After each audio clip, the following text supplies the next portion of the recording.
We had such a great response from the last video that it was clear a second part was needed. There are much more Nahuatl words in Natlan that we did not go over last time. So we're going to check out more Nahuatl words that were left out. The guys from Mati Mati are still happy to help with the research of the video, and honestly, I probably wouldn't have been able to complete the last one without them. Anyway, so we have plenty of NPCs that are scattered around the region, so let's start with that. Sempoa. Sempoa. Sempoa could be a shortened version of Sempoa Xochitl or Sempoalan. This word means 20, or in a more literal sense, 1 count. Sempoa Xochitl also means marigolds and is known in Mexican Spanish as Cempasúchil. Sentaca. Sentaca. Sentaca is a shortened version of the word Sentacatl, and this word just means a bunch of herbs. Sintli. Sintli. Sintli is part of the word Teosintli, but the word Sintli itself refers to corn seeds, which were used to domesticate them for crop cultivation. Sipak. Sipak. Sipak is a shortened form of Sipakli, which is a common gender neutral name and it means crocodile. It also happens to be the name of a goddess who takes the shape of a crocodile. Aztec lore-wise, this goddess bit off the left leg of another god named Tezcatlipoca in a fight. Ichka. Ichka. Ichka is from the word Ichcatl, which means sheep. On its own, Ichka means cotton.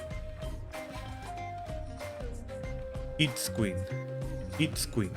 This name is from the word Itzcuintli, which means dog. Some might recognize this word as the hairless dog breed from Mexico called Xoloitzcuintli. Matzachtli. Matzachtli. This word just simply means pineapple. That's it.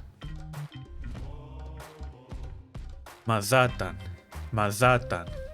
This word is probably a type of the word Mazatlan, which can be broken down into Mazatl, meaning deer, and Tlan, meaning land of, or plenty of. So it means land of deer. This also happens to be the name of a city in the Mexican state of Sinaloa. And yes, I know that the Spanish way of pronouncing Mazatlan stresses the last vowel, but for this video, the original Nahuatl way stresses the penultimate, aka the second to last vowel. The same goes for Coatepec, aka Coatepec.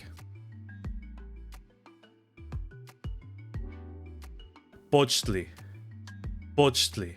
This word could be derived from the word Opochtli, which means left-hand side. This also happens to be the name of the god of fishing and hunting. Plus, it's also half of the name of the more well-known god Huitzilopochtli. But for this case, the word Pochtli means haze or fumes. Quiltec. Quiltec. This is a different derivative of the word Quiltic, which means the color green. It is the origin of the word quelite, which are types of Mexican herbs. Tenewa. Tenewa. This word means to give or elect a name. Tenoch. Tenoch. The word is derived from Tenochtli, which means prickly pear cactus fruit. It also happens to be the name of the legendary founder of the city of Tenochtitlan, aka the Aztec capital and current-day Mexico City.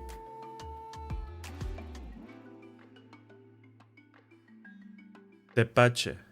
Tepache.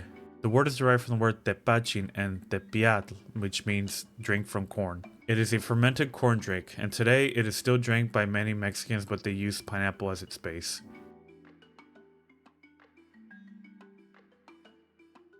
Tepexpan. Tepexpan.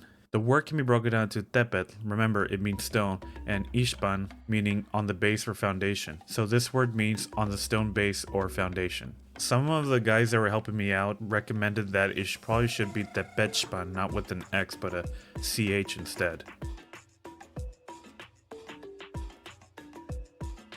Tizoc. Tizoc. Tizoc is the name of a ruler of Tenochtitlan. His name means he who makes sacrifices or does penance. Tlajco. Tlajco. I think many of us can see what this word means, but there's a bit more to it. The word means half of something. It's unclear, but it could be the origin of the word taco since you fold a tortilla in half. Tlalepa. Tlalepa. The word can be broken into tlali, meaning land, and epatl, meaning skunk. So combined, it means land skunk. But it's actually missing some stuff. So it's actually supposed to be tlalepatl, which means fox. I didn't think combining land skunk actually meant fox, but here we are. Tlazoli. Tlazoli. This is a funny one. It means trash or garbage. It also kind of sounds a bit Italian to me. Tlilwa. Tlilwa. This word can be broken down to tlili, meaning ink, and wa, meaning owner or possessor of. So this word means one who possesses or owns ink. Tosan. Tosan. This is a shortened form of the word tosantli, which is a type of pocket gopher in Mexico.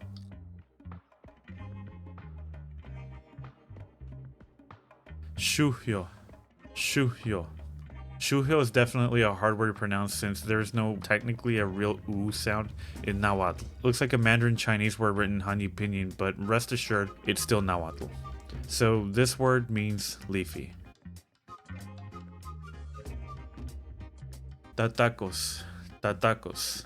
Now this is a pretty obvious one. It's probably derived from the word tlatlaco, and it can be broken down to tla, again meaning something, and tlaco, once again meaning half. It would translate to something in half and are obviously the game's version of tacos. Yum.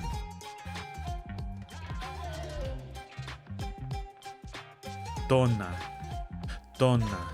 This word is derived from tonali, which means it heats or heating or even day. But this word refers to the sun, but the full word for that would be tonatiu, so it means to be warm. Makwawitl. Makwawitl. This word can be broken down into maitl, meaning hand, and kwawitl, meaning stick. Combining them together gives you hand stick. It sounds kind of lame to identify your swords and clubs as sticks, but these are the big weapons many Aztec soldiers used in battles. Speaking of weapons, let's move on to Espitzal. Espitzal. Derived from the word espitzali, this can be broken down into estli, meaning blood, and pizza, which is to blow or play like a flute or other wind instruments. This kind of makes sense game-wise since the word is called flute of espitzal. However, the true meaning of the word is a little hard to translate. It could mean blood whistle or blood spurt. The wiki indicates it means gust of blood. But an espitzal in Aztec lore is an ornament that many Aztec gods wore on their forehead that imitated blood coming out.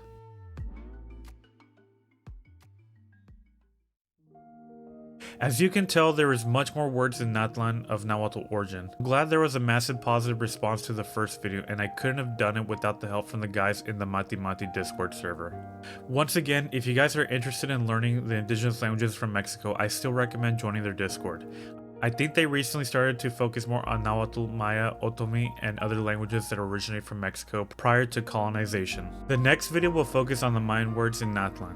I have my socials in the description below, along with the link to the Discord server. Check out part 1 if you haven't seen it. Thank you guys for watching. I'll see you guys next time. Peace.